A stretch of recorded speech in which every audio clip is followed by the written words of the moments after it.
Greetings, viewers. Today we explore the bloody truth behind the ancient world's most feared warrior society. You know the Spartans as brave heroes of 300, standing tall to protect their glorious homeland.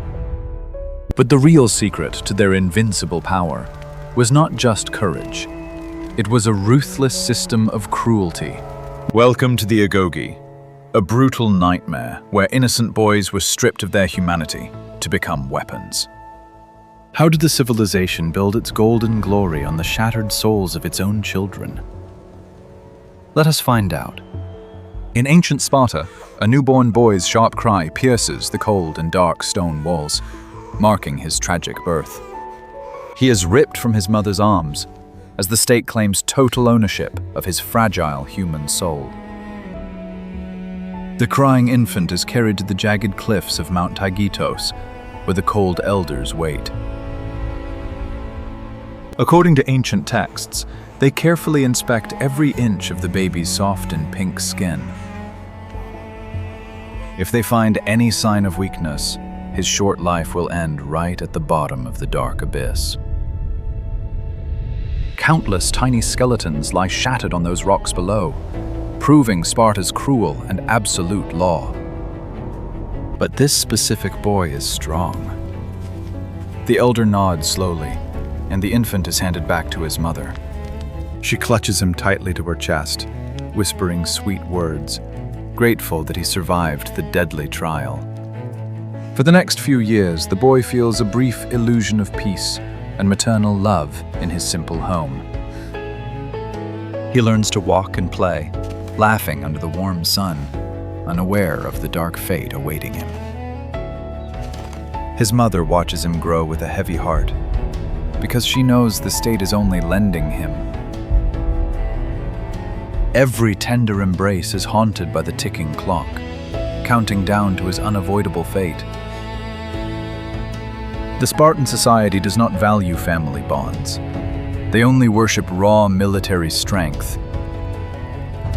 This innocent child is nothing more than raw material, a breathing brick meant to build Sparta's great walls. Imagine holding your baby, knowing he belongs to a war machine. Could you bear that endless pain? As his 7th birthday draws near, the mother's gentle songs are replaced by the sound of marching boots. She tries to memorize his soft features, tracing his small face, preparing for the moment of parting. The boy sleeps peacefully, completely ignorant of the agonizing nightmare starting tomorrow. Dawn breaks over the mountains, casting long and dark shadows across the streets of the ancient military city. A harsh knock echoes on the wooden door, shattering the silence and ending his happy childhood.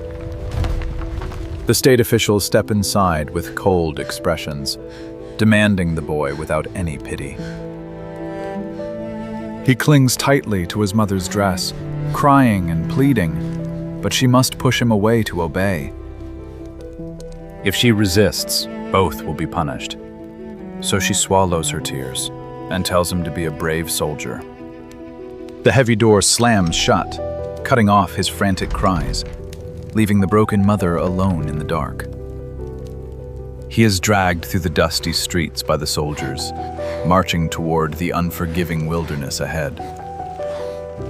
Historical records show that this exact moment was designed to sever all emotional family ties. The boy looks back one last time, seeing only the cold stone pillars of a society built on warfare. He is thrown into a large group of terrified children, all of them ripped from their warm homes this day. There are no comforting words here, only the sharp cracks of a whip and the voice of the cruel master. They are stripped in the freezing wind, their soft skin exposed to the biting cold and the stinging dirt. A single rough crimson cloak is tossed onto his shivering shoulders. It is his only garment for the year. The Agoge master glares at the trembling boys, declaring that their past lives mean absolutely nothing now. He commands them to forget their mothers, because Sparta is their parent, and obedience is their duty. The brutal training begins. The young boy is forced to march barefoot through thorny bushes and sharp rocks. His feet bleed, staining the ground, but crying is forbidden and punished with vicious beatings right away. At night, they sleep on beds made from rough reeds plucked from the river with their bare little hands. There are no blankets, no fires to warm their trembling bodies. They huddle close to survive the dark. Hunger becomes his agonizing companion. The state starves them on purpose to forge an unbreakable will. They receive just enough food to keep their hearts beating, but never enough to stop the sharp stomach pain.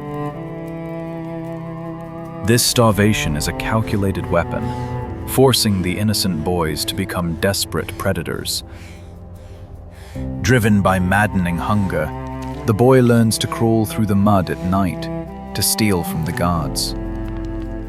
According to historians, stealing was highly encouraged, as it taught them vital skills for future warfare. He holds his breath, creeping past a sleeping soldier, his tiny hand snatching a piece of hard bread. His heart pounds like a war drum, knowing the terrible result if his footsteps happen to wake the man. He escapes into the shadows, eating the dry bread like a wild animal, dirt mixing with his bitter tears. But on another dark night, his luck completely runs out. A dry twig snaps loudly under his bleeding foot. The heavy hand of the master grabs him by the throat, lifting his fragile body off the muddy ground. He is thrown against a wooden post, tied tightly with coarse ropes, ready for the horrific punishment. The cruelty here is twisted. He is not being punished for the moral crime of stealing food at all. Instead, the bloody whip cracks down on his small back because he was clumsy enough to get caught today. The leather tears through his skin, painting his cloak with blood, while the master screams in his ear. The boy bites his lip until it bleeds, refusing to let a cry escape, learning Spartan endurance. Years pass in this cycle of violence. The scared child dies, replaced by a hardened and dangerous animal. He learns to fight with wooden spears, smashing his friends' faces into the dirt without any remorse. Compassion is beaten out of him. If a boy shows mercy in sparring, both receive a savage lashing. His body grows muscular, decorated with thick white scars, a map of his dark and painful childhood. He is taught to speak only when necessary, using short, sharp words that reflect his cold and empty soul. His mother's warm embrace is now a faded illusion, buried deep beneath layers of pain and discipline. By 16, he is no longer a victim. He is a predator, always judging the weakness of those around him. Does stripping a child's empathy create a stronger society, or just breed broken and heartless monsters? The masters watch him closely from the shadows, judging his ruthless abilities and his cold, empty eyes. He survived the beatings and the starvation, but the ultimate and deadly test still awaits him now. They pull him aside one evening, handing him a rusted iron dagger without giving any instructions. He knows what this means. The dreaded Crypteia ritual has begun, the final gateway to Spartan glory. He is cast out of the camp, told to survive alone in the wild and hunt the ultimate prey in the night. It is not an animal he must vanquish, but a human. The state demands a blood sacrifice for his transformation. Now 18 years old, he crouches silently in the pitch-black forest, wearing just a leather loincloth. The air is heavy. He moves with the terrifying grace of a predator, his feet making no sound at all. His target is a helot, one of the massive slave population that greatly threatens a deadly revolt. Historical accounts state that they targeted the strongest slaves to crush any hope of an uprising. Through the dense trees, he spots his victim. A muscular slave returning from a day of forced labor. The slave is innocent, just a man trying to survive. But in Sparta's eyes, he is just target practice. The young Spartan tightens his grip on the rusted handle, feeling the cold metal press on his palm. There is a brief flash of humanity, a flicker of hesitation deep inside his cold and empty, dead eyes. But the shadow of the master looms in his mind, reminding him that mercy is the ultimate weakness. The slave turns around, sensing the terrifying shadow lurking behind the ancient and gnarled trees. But it is too late. The young Spartan lunges forward like a coiled snake striking its helpless prey. A rough hand clamps over the man's mouth, silencing his desperate scream into the cold and dark night. The rusted iron blade sinks deeply into the warm flesh, tearing through veins without any mercy. Hot blood sprays across the boy's scarred face, a dark baptism confirming his twisted graduation. He watches the light fade from the slave's eyes, feeling the heavy body go completely limp. The boy breathes heavily in the silent forest, holding the bloody knife that severed his soul forever. He does not feel any guilt or sadness, only a cold and empty triumph given by the cruel state. With this dark deed, the helpless crying infant from the jagged cliff is finally and truly dead. In his place stands a ruthless killer, forged in the brutal fires of the nightmare training camp. He wipes the warm blood from his sharp cheekbones, staring blankly into the pitch-black wilderness. The ancient ritual successfully carved a monster from an innocent and fragile young boy. Historians say this brutal tradition was meant to ensure they could vanquish without hesitation. He hides the lifeless body in the thick bushes, concealing the dark evidence from the morning sun. He walks back toward the distant campfires, his bare feet stepping firmly on the sharp and cold rocks.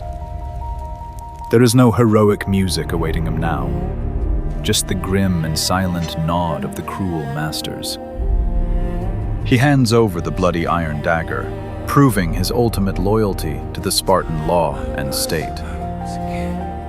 The elders look at his emotionless face and declare him a true citizen of their powerful empire. Is this the glorious civilization we praise, or just an organized cult of pure and total violence? He receives his heavy red cloak, a symbol of the blood he spilled and the blood he will surely shed. The red dye was specifically chosen to hide their own bleeding wounds during fierce and deadly combat. He survived the ultimate survival test, paying the terrible price of his human empathy and soul. The agonizing nightmare of the Agoge ends, but the endless war of his adult life begins today. 2 years later, the mighty warrior marches onto the dusty battlefield under the harsh and hot sun. He is a towering figure of pure muscle, clad in shining bronze armor that blinds the enemy forces. His scarred face is completely hidden behind a heavy Corinthian helmet with a striking red crest. He grips a long wooden spear, and a massive bronze shield covers his agile and dangerous left side. He is no longer an individual with dreams. He is just a single gear in a vast and deadly machine. The Spartan army forms the legendary Phalanx, a terrifying wall of overlapping bronze shields. Thousands of identical red cloaks blow in the wind, creating a vast and deep ocean of crimson blood. The men stand shoulder to shoulder, protecting the man next to them with their heavy bronze shields. They march forward in perfect synchronization, their heavy footsteps shaking the very earth below. There is absolutely no fear in their eyes, because the Agoge tortured them far worse than any foe. Compared to the freezing nights and starving days of their youth, the bloody battlefield is a relief. They do not break formation when arrows rain down like a deadly storm from the dark skies above. The young warrior stares straight ahead, ready to drive his spear through the first man he encounters. He does not flinch when the brutal clash of bronze and iron deafens the chaos of the battlefield. Ancient writers noted that Spartans marched into battle not with anger, but with chilling silence. They were trained to follow commands like heartless machines, striking with calculated precision. He thrusts his heavy ashwood spear forward, feeling it crack through an enemy soldier's armor. The man screams in agony, but the Spartan warrior feels absolutely nothing in his cold heart. He simply steps over the fallen man, maintaining the unbreakable shield wall with his brothers.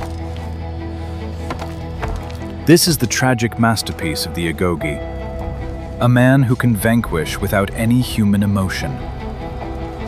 He fights until his body is broken, knowing surrender is the only unforgivable and deep sin. If he falls in combat, he will finally earn a gravestone bearing his name, the highest honor. But if he retreats, he will be stripped of his citizenship and live in eternal burning shame. The dark cycle of brutality continues, feeding the endless war machine for many generations. His own future sons will be ripped from their mother's arms and thrown into the same dark abyss. And the young boys will freeze, starve, and violently bleed, just as he did in the cold forest mud. Sparta achieved eternal military glory, but it destroyed its own soul to build those legends. They built an invincible army, but they forgot how to raise gentle and compassionate humans. The scarred warrior raises his bloody shield toward the sun, claiming his hollow and dark victory. Behind his bronze mask, the innocent 7-year-old boy is buried forever in a forgotten grave. He has become the perfect Spartan weapon, a monument to human cruelty and extreme discipline. As the dust settles on the battlefield, the chilling silence of the fallen surrounds the victors. The Agoge is a dark reminder of a society consumed by the fires of endless and total war. Sparta built invincible walls out of men, but let the soul of humanity crumble to dust forever. The Agoge forged ultimate warriors, but at the total cost of their human empathy and souls. Or was Sparta simply a cruel tyranny that destroyed its own future for some bloody battles? If you enjoyed this dark historical journey, please like and subscribe for more epic history videos.